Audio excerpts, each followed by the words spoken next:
नमस्कार दोस्तों। पवन सिंह के वाइफ यानी ज्योति सिंह अभी भी अपने मांग में सिंदूर लगाए बैठी है और पवन सिंह के तारीफ में कभी भी कमी नहीं करती है।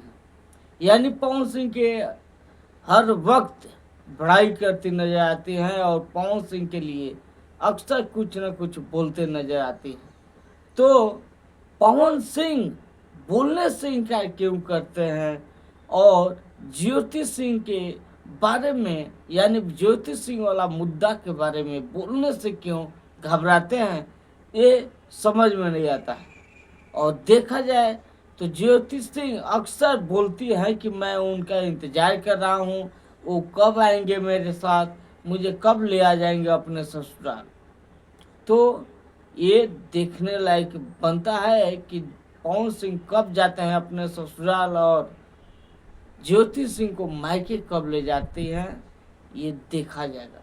लेकिन पवन सिंह तो बोलने से भी घबराते हैं। ज्योति सिंह वाला मुद्दा उनसे कोई यूट्यूबर या न्यूज चैनल वाला भी खुलकर नहीं पूछ सकता, क्योंकि गुस्सा भी हो जाता है पवन सिंह। तो ये बात लाजमी है, लेकिन पवन सिंह को इस पे खुलकर बोलना चाहिए, बताना चाहिए, सभी के जहन से ये चीज़ निकालना चाहिए कि आखिर मुद्दा क्या है, चल क्या रहा है दिमाग में। क्या पवन सिंह ज्योति सिंह को छोड़ना चाहते हैं या फिर अपनाना चाहते हैं? कुछ तो बोले पवन सिंह, जो पावर स्टार खुद कहलाते हैं, वो किसी एक से घबराते हैं, उनके बारे में बोलने से घबराते हैं। ज्योति सिंह के नाम सुनते ही पवन सिंह शांत हो जाते हैं। तो ऐसा क्यों, क्या कमी है? या ज्योति सिंह में कमी है या फिर पवन सिंह में कमी है? आप लोगों को क्या लगता है? अपना सवाल दागिए और पूछिए। यदि ज्योति सिंह में कमी है तो ज्योति सिंह से पूछिए वो कमी के बारे में, और पवन सिंह में कमी है तो पवन सिंह के साथ सवाल दागिए।